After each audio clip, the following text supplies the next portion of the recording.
Borussia Mönchengladbach kembali melanjutkan rangkaian uji coba pramusim mereka dengan tantangan cukup berat di tanah Inggris.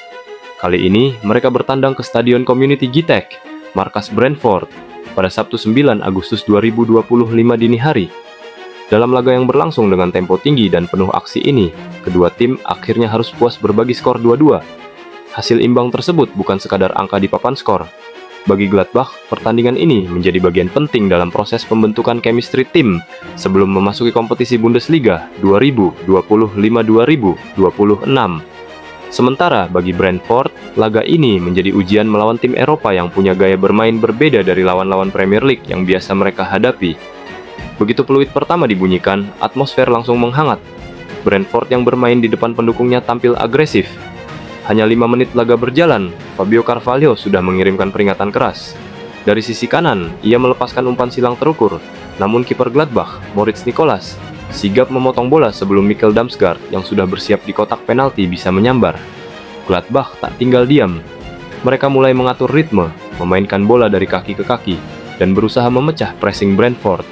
Kevin Dix, yang kali ini dipercaya mengisi posisi bek tengah sebelah kiri mendampingi Nico Elvedi, sudah terlihat aktif dalam membantu sirkulasi bola dari lini belakang.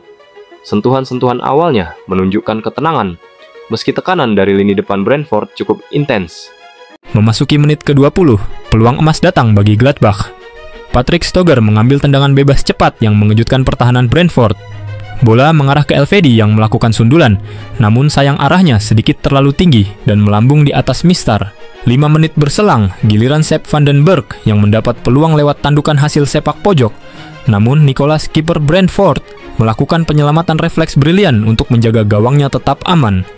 Dari tepi lapangan, pelatih Gladbach terlihat menginstruksikan anak asuhnya untuk bermain lebih berani menusuk ke area sayap. Pergerakan Frank Honorat dan Joe Skelly di sisi kanan mulai terlihat lebih tajam, memaksa bek-bek Brentford untuk menjaga lebar lapangan. Akhirnya kebuntuan pecah di menit ke-30. Joe Skelly menerima bola di sisi kanan kotak penalti.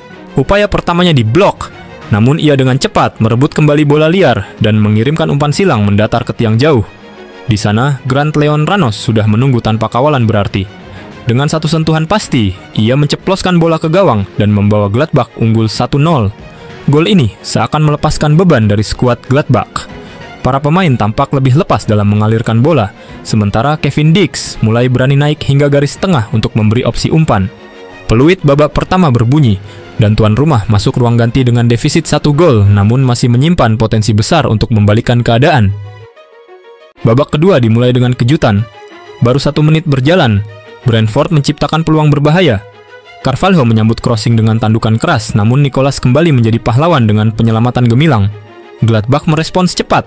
Menit ke-50, Elvedi kembali mendapat kesempatan dari tendangan bebas cepat, namun sentuhannya hanya membentur mistar gawang. Pertandingan pun berubah menjadi duel terbuka dengan kedua tim saling serang. Damsgaard hampir menyamakan skor di menit ke-55 dengan 2 peluang beruntun. Pertama diblok Nicolas dan Nets, kedua ditepis Nicolas dari jarak dekat. Kiper Gladbach ini benar-benar menjadi tembok kokoh yang sulit ditembus. Akhirnya, kebuntuan Brentford pecah di menit ke-69. Dari tendangan bebas, Nathan Collins menyundul bola ke tengah kotak penalti. Carvalho berada di posisi tepat untuk menyambar dan mengubah skor menjadi 1-1. Namun, drama tak berhenti di situ. Hanya semenit kemudian, Nicolas mencoba mengirim umpan dari belakang. Sayangnya, operan itu dipotong oleh Damsgaard yang langsung menembak bola melewati kaki sang kiper. Brentford berbalik unggul 2-1 dan penonton tuan rumah meledak dalam sorakan. Tertinggal di 20 menit terakhir memaksa Gladbach meningkatkan tempo.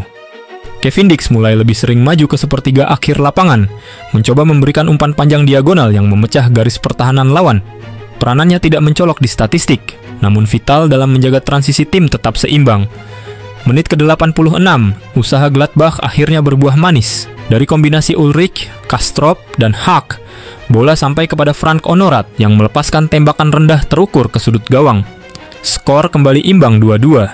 Dalam laga ini, Kevin Dix memang tidak mencetak gol atau assist. Namun, kontribusinya di lini belakang tidak bisa diabaikan. Sebagai bek tengah kiri, ia disiplin menjaga posisi, beberapa kali memenangi duel udara, dan tidak ragu membantu membangun serangan dari bawah. Statistik FotMob memberinya rating 6,5, nilai yang merefleksikan perannya sebagai pemain yang menjaga stabilitas tim. Dix, yang juga andalan timnas Indonesia, kembali menunjukkan fleksibilitasnya. Selain bertahan, ia piawai mengirimkan umpan-umpan panjang ke depan yang memicu serangan cepat. Bahkan beberapa kali ia dilanggar akibat aksi membangun serangan di wilayah sendiri. Hasil imbang 2-2 ini mungkin terlihat biasa di atas kertas. Namun bagi Gladbach, ada pelajaran penting yang bisa dipetik. Mereka menunjukkan karakter untuk bangkit setelah tertinggal, meski sempat kehilangan momentum akibat 2 gol cepat Brentford. Uji coba melawan klub Premier League seperti Brentford memberi gambaran seberapa siap mereka menghadapi intensitas Bundesliga yang kian kompetitif. Selain itu, laga ini juga memberi kesempatan bagi pemain-pemain baru maupun pelapis untuk menunjukkan kualitasnya di level tinggi. Gladbach masih punya beberapa agenda uji coba sebelum musim dimulai. Pelatih mereka diyakini akan memanfaatkan waktu ini untuk memperbaiki transisi bertahan, terutama agar kejadian 2 gol cepat seperti tadi tidak terulang di kompetisi resmi.